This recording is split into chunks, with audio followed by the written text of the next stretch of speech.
Hey everybody, welcome to the first episode of The Flight Path. It's the go-to podcast from Sonoran Desert Institute, focusing on the expansive world of uncrewed technology. I'm Christian Sequerra, your host, and this podcast is designed to bring together experts from various sectors to discuss developments, challenges, and the future of drone technology. I'm here with my co-host, Steve Ross.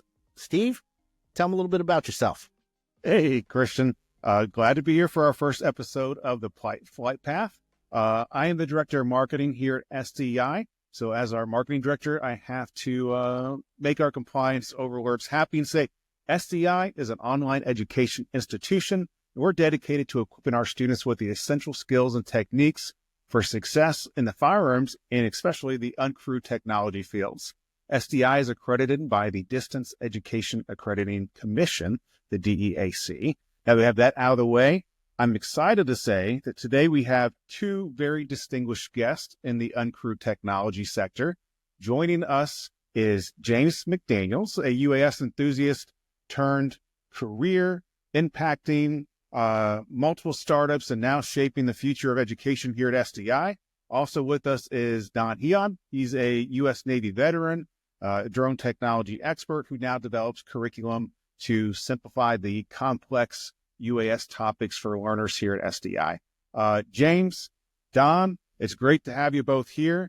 As we get started, could you both share more about your history and what you're currently working on? James, let's start with you. Well, thanks, Steve, for having us on here. Wonderful introduction, by the way. If I can add just a little bit more detail, got started as a radio-controlled aircraft hobbyist back in 2007, but in 2011 went on to Embry-Riddle to their UAS program there, and been involved in the UAS industry commercially ever since. Got started mainly on the critical infrastructure inspection side with wind turbine, pipelines, and transmission line inspections, being a commercial drone operator, going out collecting the data, getting that data over to clients. But then after a few years of that, I transitioned over to the aircraft development, still a little bit of commercial operations side, but on the drone delivery, working with multiple startups over the past 7 years before I joined SDI, working as flight test director, flight test engineer, as well as a site lead for commercial-facing operations. And all that, I've been involved in training and education in some way with schools as well as the companies that I've worked with. And now I'm very happy to be here at SDI, helping to develop curriculum alongside Don for the future next generation uncrewed aircraft systems operators, engineers, whatever you may have.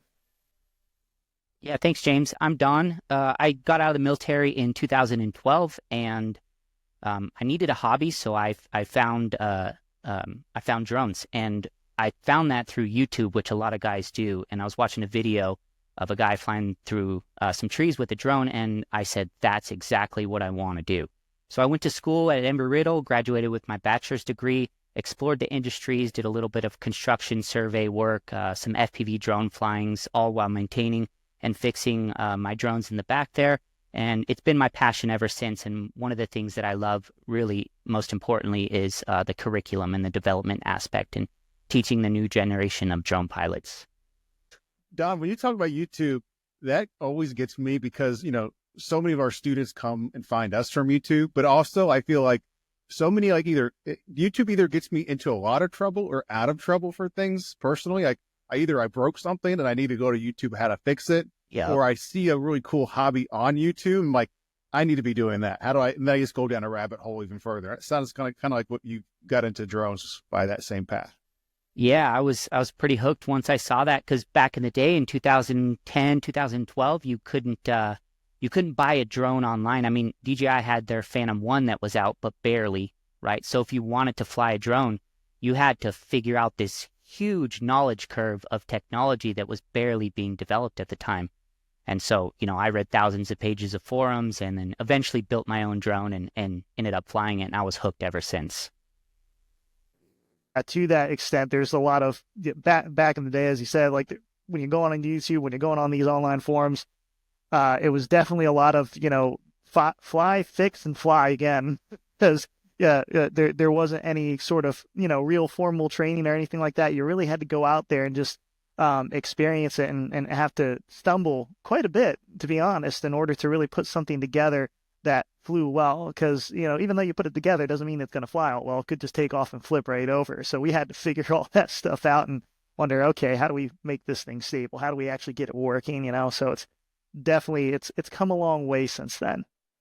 Definitely. So for many, YouTube is that first step into discovering a new hobby, especially drones. So if it's that opening the door into that hobby, is SDI is the next step, where do we come into the picture? How can we help people that have opened the door and now want to take that next step? If I may take this one first, I think it's a really good point because, just like Don and I, we discovered hobbies and ways either through YouTube or, going out in our local communities and seeing people, flying and doing that sort of thing. And it kind of lets you wonder, as you start to get into it and learn more about it, you see how potentially how much knowledge and how difficult it may be to learn when it's not necessarily structured. Like Don and I probably had to spend hundreds of hours really trying to learn this stuff and learn it well enough to where we could even get to the basic point of being able to build something that flies and can take off and hover well enough, So where SDI really comes into the point where, hey, you've learned a bit about the industry or you're ready to make the jump. You really want to get involved, either be as a commercial operator or even someone who develops uncrewed aircraft systems and works or even manages the operations. Really, SDI is great because it gives structure to that learning. It's not something where we have to try to figure it out on our own and go all hundreds of different resources trying to piece things together over a long period of time. It's fed to us in a way that is allowed to, help us build upon those steps and building blocks along the way. Yeah, we're a little spoiled right now. We have a lot of information on the internet, but it's buried in every corner of every website. I mean, if you really want to learn this on your own, you have to spend the time and go research where you're going to be most valuable at. Once you find your passion in your hobby, you want to explore that avenue, but sometimes the information is just so vast and so spread throughout every corner of the internet. What we do here at SDI is bring that information to the forefront for the students. So if they decide to go into a particular field, all that information is there for them. And so the really cool thing to add on that, sorry, Christian, don't mean to step on you. I know you're the host. You're the host. I'm sorry. I just want to add on to that too, is like one thing that Don and I are saying is like while going through this, this learning journey that we had to early on, is that we also had to, try to figure out, okay, what components, what equipment do we need? It's not just the time we're spending, but it's a decent amount of consideration. Like, okay, does this one work? Oh, wait, this one doesn't work. All right, I got to toss that back and figure out a different component that'll work for it instead because it didn't align this stuff properly. Right? The other benefit of learning through SDI is that we've done all that legwork for you. You get the equipment to learn on, understanding, oh, this is how this all works together, or this is how this functions, instead of trying to, I would say, go through the frustrations of maybe, going out and getting something, and maybe it turns out to be not what you wanted it to be or what it wanted it to do. So I just kind of wanted to add that on top. Sorry, Christian, I promise to pass it back over to you. I've lost all control of this podcast anyway. So, I was just gonna say, we're learning from your mistakes. Our students who take our program are learning from your experiences, all the challenges you've had, and you guys have helped develop the curriculum so people don't have to go to all these YouTube resources or Reddit, all this kind of stuff that's, not official. It could work, it might not. This just kind of streamlines it so they get the education they need or want to utilize in their career or their hobby. Exactly. I want to hit on that topic that you just said, learning from our mistakes. That's a big one, because if you're in this industry and it's a new avenue for you, you're going to make mistakes. And sometimes it can be a little bit overwhelming and dissuade you from actually going into the industry. So what we bring here at SDI is all of our mistakes that we've learned from and put that into curriculum for the students. We want to show you what not to do. Yeah. But also an understanding, because this industry is also ever changing as well, that despite those mistakes, and this kind of goes along with one of our core values. I like it. It's that continuous improvement, that continuous learning, because when you're stumbling and making mistakes along the way, you are learning from those experiences, just like we did here. So as much as we can pass on to you, we do, but also understanding as part of the learning experience, you may experience some of that along the way, but it is part of the learning experience too. You'll learn a lot from it. So not to dissuade that. And I also want to touch on the YouTube part as well. YouTube is still a decent resource, but again, it's all about the structure and the ease of learning. So when you have a pathway set out for you or someone's helped structure that, makes it all the easier for you. You guys go into a little bit about how our curriculum is set up and streamlined and the pathway that it forms. Certainly. So to get you done with all the basics, first thing, we come in, no assumptions of the level of knowledge that you may already have in the UAS industry or working with or flying drones. So we get you started on how do they come about? What's the background? Where do they come from? Are they something that's fairly new? Nah, they've been around for quite some time as far as the technology and its growth over time. Get you familiar and understanding their uses as a tool in the industry, because there's two major industries when we talk about UAS, right? There's the side of all the different applications where a drone is used as a tool in those applications. And then there's the side, the UAS industry, that builds and develops and manufactures those tools for those applications. So it's a disruptive technology. So we go through that and essentially build upon that knowledge for practical flight skills. If you're in the CUTAS program, you're learning the practical flight skills, the management, pretty much the commercial side. ASUT, you're learning on that, but you're also getting into the side of the aircraft development. So you're learning both industries on the associates side as well.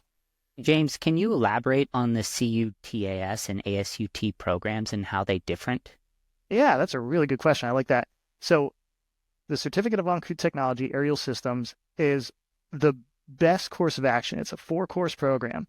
When you're not sure, like, hey, you want to do something in the industry, maybe you want to be just a commercial pilot out of this and say, hey, I want to understand these well enough to fly them for a commercial application, or understand and just get started in the industry.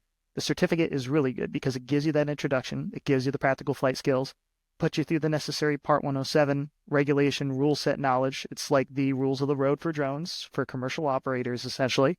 And then also introduces you to the management side and also understanding the sensors, because drones, they're pretty cool by themselves, but without an onboard sensor, can't really be used for a lot of applications besides fun flying. Now, the Associates of Science and Uncrewed Technology, all those same 4 courses, but we have some additions in there on mostly the aircraft development side. UAS 213, Design, Build, and Fly, where you're building a drone from a kit. UAS 231, where you're learning the flight test and evaluation. You're essentially being walked through a flight test campaign for a small uncrewed aircraft system.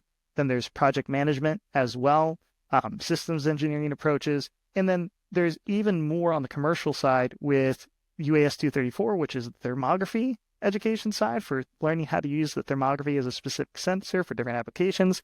And then UAS 205, which is focused on the geospatial information systems applications and using the drone as a tool to collect that data and even post-process it too. It's not just about flying it, but knowing what to do with the data that counts as well. Really good question, Don. What are some of the job outcomes that you would see for CUTAS versus ASUT? That's a good one. So I'll answer for ASUT. Don, you want to cover CUTAS? Yeah. Let me just first start by saying that if you want to get into this industry, not only do you have to have a passion because it's super saturated, but you also have to determine what problem it is that you want to solve. If you don't know that question, you're not going to be successful in the industry. You have to be able to solve a problem. And I think what the CUTAS program does well is it gives you that baseline knowledge to be able to go out into the industry and solve a problem. That's a really good description of it. And then for the Associates of Science and Uncrewed Technology, if you know that you're not just looking to fly these things, but you want to help also shape the future. You want to be on the manufacturing side, the development side. You want to make these tools even better than what they are now and really form a pathway to contribute to that. ASUT is the pathway to go because it doesn't just give you the knowledge on the commercial side.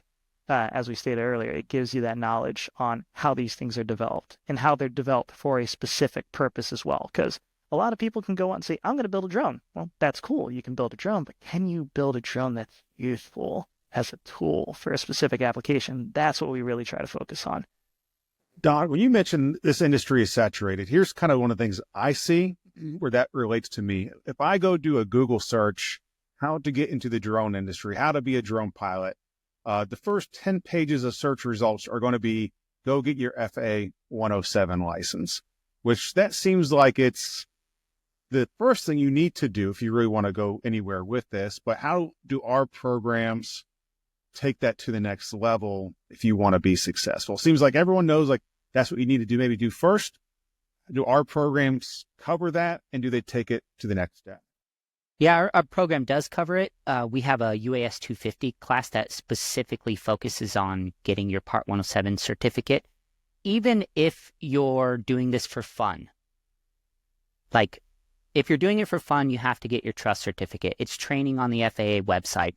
You get your trust certificate, you're out flying for fun, you're having a good time, and you have a little bit of training. If you don't want to take it to the next level, and even if you do want to take it to the next level, it's still a good idea to get your remote pilot certificate, because that test at the PSI testing center is $175.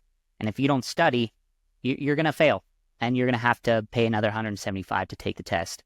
So that's by default, that's just what they charge for the testing center. So one of the things that we offer here at SDI is the UAS 250 course, which goes through a complete test study guide of all the questions that are going to be on the exam. And with practice quizzes and exams and tests in the course. So it really prepares you to take that test at a PSI testing center so you can get your Part 107 certificate and be successful. Would like to add to that. It's a very important point to Steve's question as well, and to build on what Don has said. And it's the factor of, first thing you see in those pages of searches is, hey, you need your FAA Part 107 certificate to fly commercially. Well, while you can go out there and you can study up and try to memorize the answers to the questions to just go out and pass the test, that doesn't necessarily prove out your ability to manually fly or operate a drone. It's a knowledge exam. So one of the cool things about UAS 250 as well, and also UAS 101 and some other courses that we have, is the practical assignments that we have throughout them. And it's getting you that hands-on basic maneuver skill set, all the way from just singular inputs of knowing how to roll, pitch, and yaw, all the way up to doing figure eights. So really, by going through us, you're not coming out of it with just the knowledge that you need to go and pass the exam and get your license, say, hey, I'm licensed, but you have the ability to prove your practical flight skills out to potential employers and clients as well. Because if you go out there with a license but no flight skills, it's going to show up. It's going to be very, very easy to tell from the client. So that's another thing that we try to focus on more here at the classes. My cousin, when he was 16, he took a high school class, got his Part 107 drone pilot. He had flown a drone maybe once for 10 minutes. So you can get the license, doesn't mean you know what you're doing. So, yep. And I will say, sorry. No, go ahead. No, you're go good. Ahead.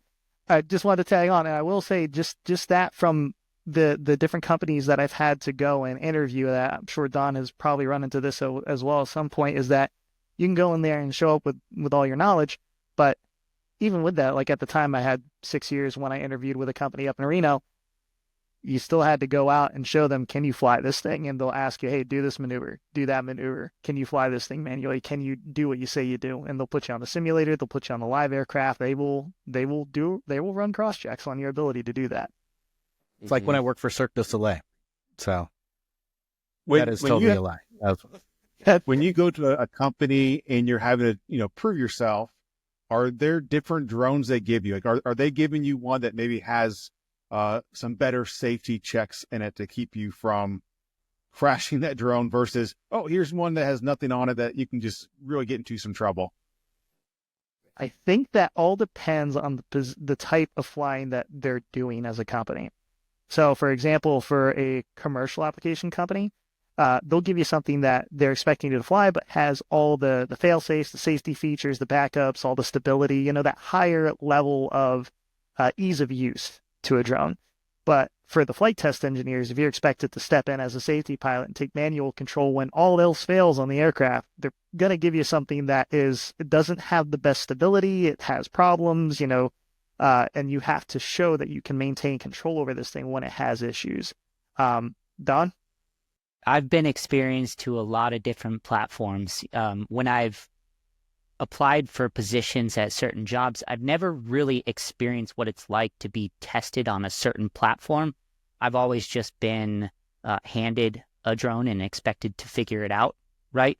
But being in this industry, for you, another point I want to hit on is to be successful, you have to be varied in your approach. Like, you have to have experience on a lot of different platforms, because it's not just one drone that you're going to be using in the industry. It's going to be a multitude of different drones, VTOL, fixed wing, mainly multi-rotors, but, a lot of other different types of platforms too.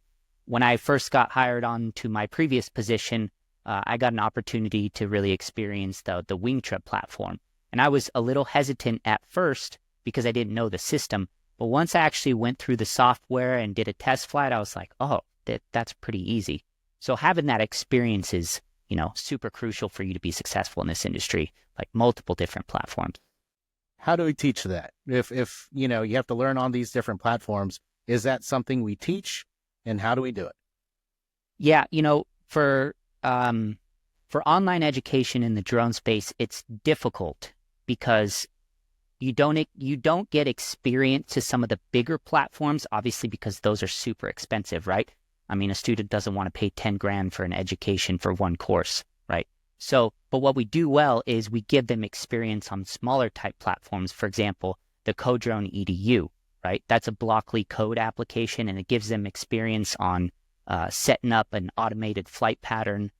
We give them a UAS 250 drone, which is a little small-sized drone, and they get experience using that and doing remote sensing with that, also practical applications on manual flying. So we try and cover the broad aspects of everything that you're going to be introduced to into the industry, but we keep it on a much smaller scale.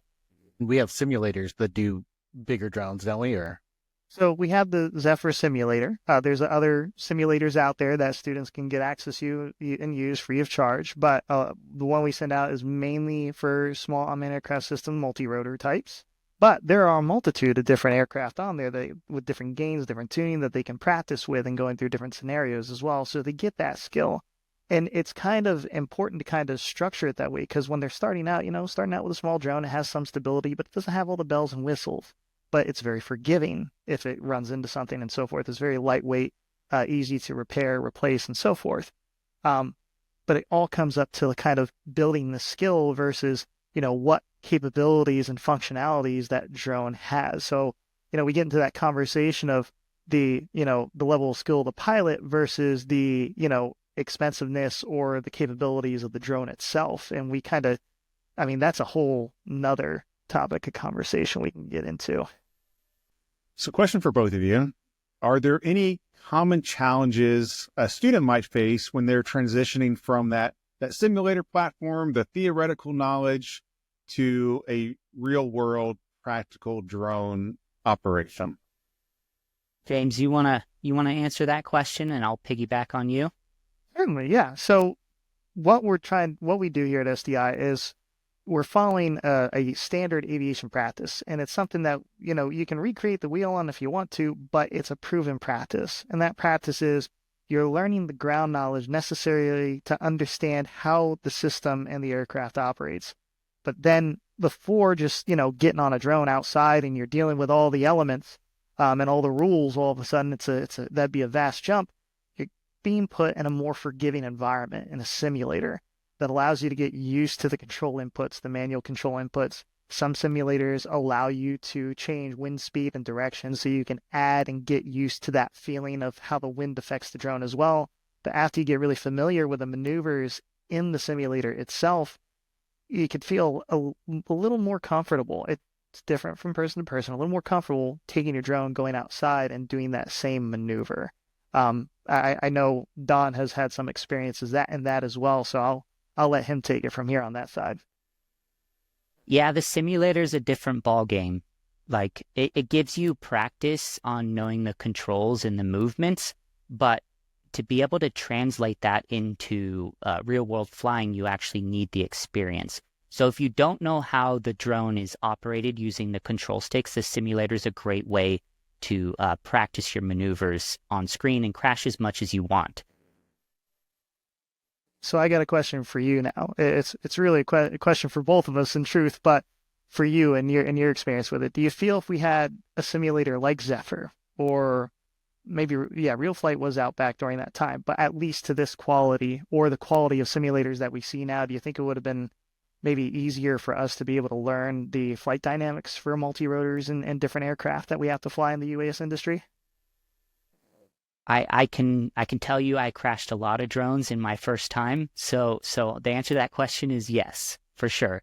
Because there was no simulators back then. If you wanted to fly, you had to build it, you had to figure out how it flew, and you had to make sure it was tuned correctly so it didn't end up feeling like a bucking bronco in the air, which mine did quite often. Do either of you guys have like a nightmare crash that you experienced at one point? Like, what was your most expensive drone you ever crashed type of thing? Or just like, oh my God, I can't believe I made that mistake type of. Okay, no. I'm gonna hit on something. And I felt terrible when this happened. But I was out at a construction site, particularly a landfill development area, and I was supposed to be doing a mapping surveying mission on that. So I set out my cones, I set out my ground control points, and I drove to the corner edge of the lot. And I was like, okay, no one's going to be here, right? I don't need to... Is that also just a fancy way of saying you were at a dump? Yeah. A garbage dump? Okay. Yeah, I was at a dump. I mean, it was a landfill. Okay. And so I thought, okay, well, I'm just going to drive to the corner of the lot where nobody's at, and I'm going to set up over there. And I didn't set out my landing takeoff pad. I didn't put any cones down. And I had a Mavic 3 Enterprise, which is a $5,000, drone. So I set it up, just about to take off. I'm going back into my truck. I'm sitting down in the driver's seat. And no sooner than I looked up, and a truck with a big trailer in the back ran over it. And I was like, oh my gosh, can't believe this happened to me. So, of course I had to call my boss and tell him the situation. He was pretty cool about it, but yeah, that was a bummer. And I was pretty upset about that one. You didn't even get off the ground. No. And I had literally looked down for a split second, and this truck just drove by and ran right over it. Like I said, at least you were already at the dump. You can just drive away at that point. Yeah.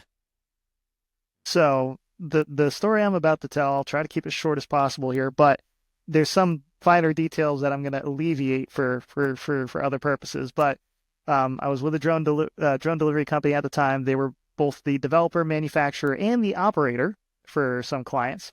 And I was over in Senegal, West Africa.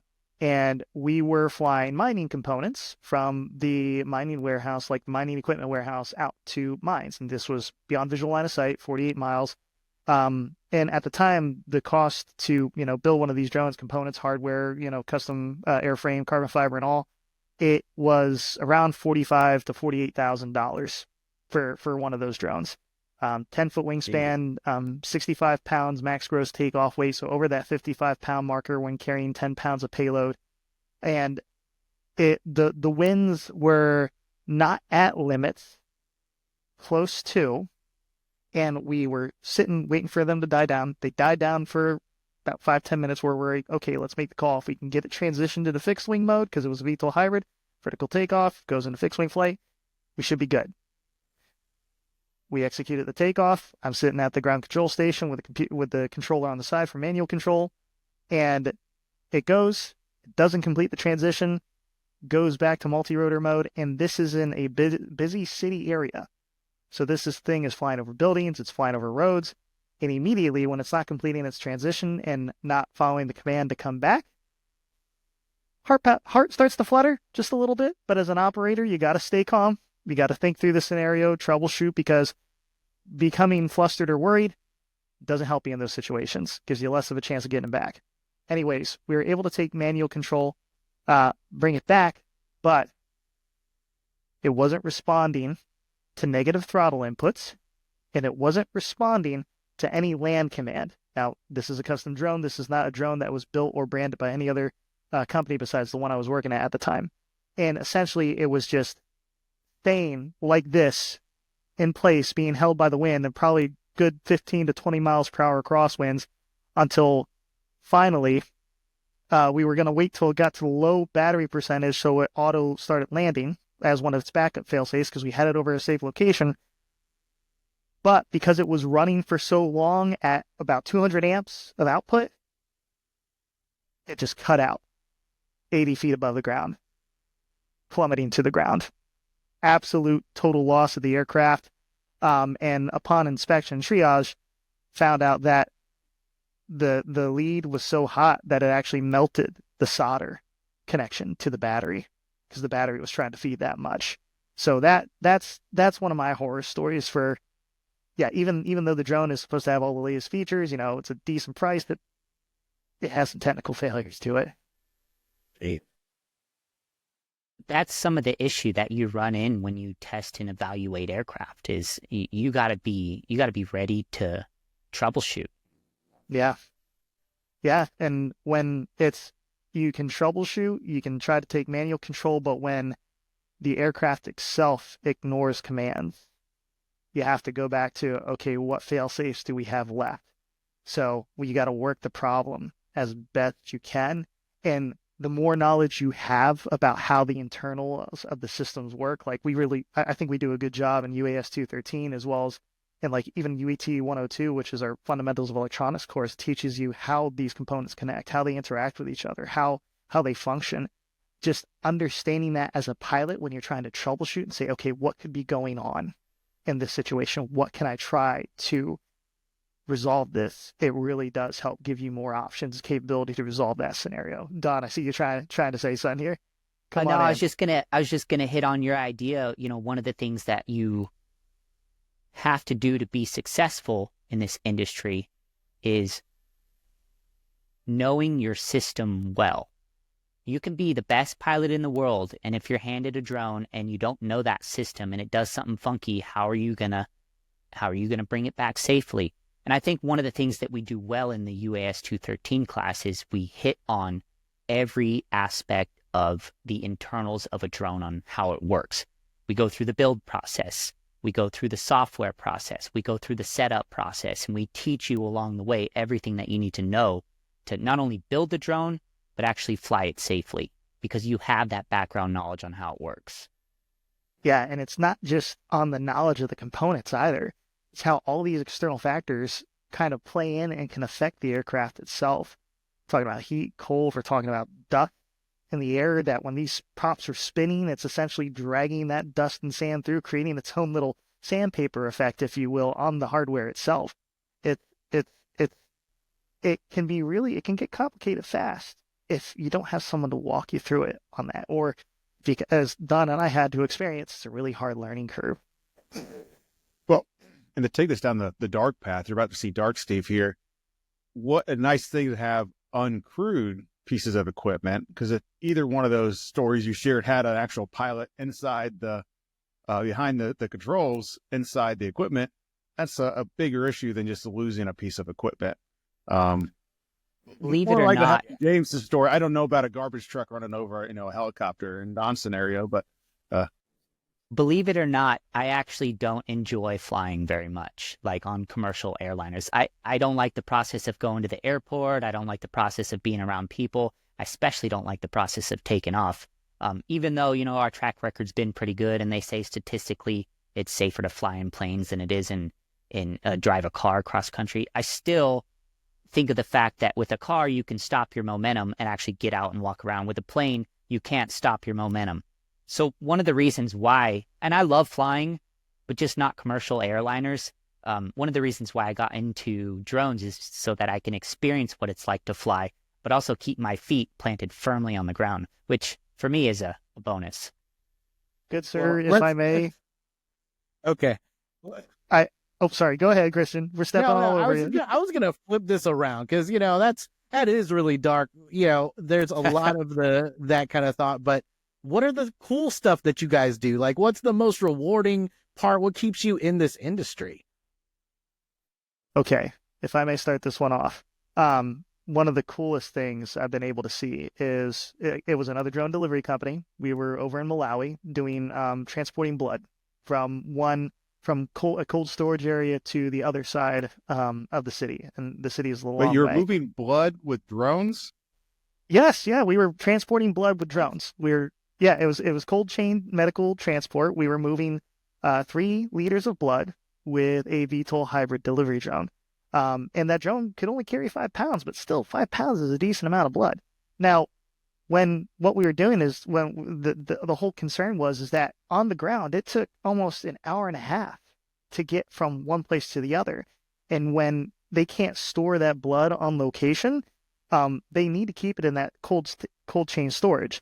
So This is they have a blowing my very mind. I never even thought about moving blood by drone. Like, Yes, sir. Yes, sir. I can Now imagine it's like if I was walking down the street, what if your drone dropped that package and you're just like, are you just dropping blood on people? Like, could well that happen? that Not focusing well, on the no, negative, Steve. Like, Steve, never mind, I told you're you, like you're getting dark, Steve, today. And trust me, they got to be very contained. You can't let any of that seep out. It's got to be sealed and everything. But it's not like a pickle jar, or like okay.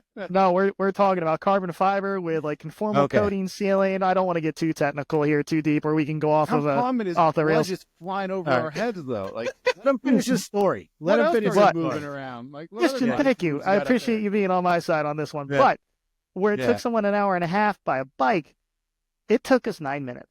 So it was very obvious right from the start that, drones were a better technology to use for this use case in that specific area. So that, like, seeing that and actually seeing it benefit the individuals at that medical site where the blood was being transported to over the 3 weeks that we were doing the operation for, it really it was that aha moment where you've been working on this aircraft. We were developing this aircraft for a year and a half and finally seeing it put to use in feasibility testing. Like, this thing can be used for a lot of good. We just need to get it out there and get people to trust the technology a little bit more. But that's one of the experiences I had on that one. But Don, I'm sure you've had some good experience as well with that. Yeah, I've mainly been building these things for a long time, and I really enjoy the curriculum aspect. I enjoy writing the curriculum and, bringing that knowledge and breaking it down into really manageable chunks. But one of my greatest experiences that I had was, I have experience building these drones back here, but I don't have experience building robots.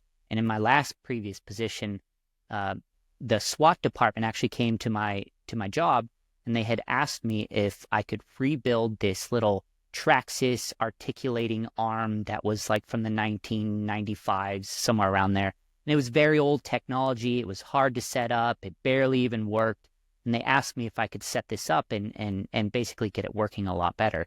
And I said, well, I'm not a robot guy, but I do build drones. I'm sure I can probably do that. And, for the next 8 or 9 months, I actually redeveloped, tore out all the electronics, rebuilt it back to the way that they wanted to actually use it for.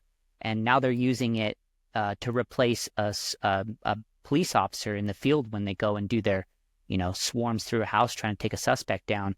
They have eyes on the back of the house or wherever they decide to put it, and the video is relayed to their ground control station, and they're using it every single day to go out in the field. And they're not putting an officer in harm's way. They're using a tool to make that happen.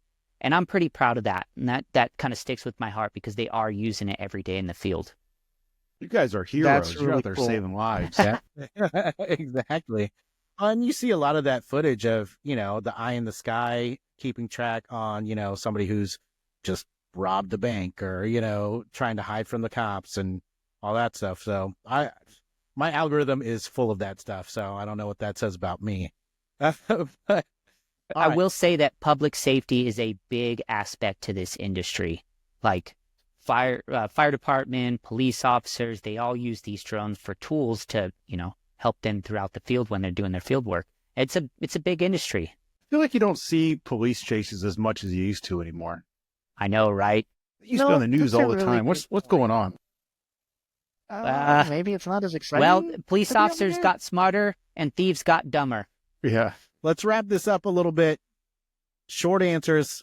What advice would you give somebody who's looking to learn more about drones, taking our programs, and getting into the industry? Before James hits on this, I just want to hit a quick little thing is if you're in this space and you want to get into this space, You have to figure out what problem it is that you want to solve and become passionate about it. Once you have that answer, SDI is for you because we cover a lot of aspects. But if you don't know what you want to do, you got to figure that out first. So know what you want to do, have a goal, whether it's a career goal or skills goal, adapt to that, and then learn what you need to learn. That's a really good point, and I think that hits on a lot of marks. Yep, I'm going to be a little bit more specific with it as well, and to the factor of even if you're not coming into this with the idea of a solution, maybe you're already a professional in a different field, and you really just want to have the knowledge that you need to use this drone effectively in your field as a tool. That's where we come in. We can help you get to that point to where you know how to not just fly and do the basics and maybe even just, take it on as a hobby as well, but be able to use it in your everyday work to maybe make your operation safer or maybe make it more efficient for you. Good advice. That's a good piece of advice. Steve, do you have any closing remarks? The best advice I can give you is listen to these two guys. All right. Well, that'll do it for our episode today. Thank you, James, Don. If you are looking for more information about our programs, visit www.sdi.edu. All the information is in there. I'll leave the link in the description below. Make sure to like and subscribe if you enjoyed the content. But I've been Christian, Steve Ross, co-host as well. We'll see you in the next one. Everybody wave bye. Bye-bye. Bye now. Bye.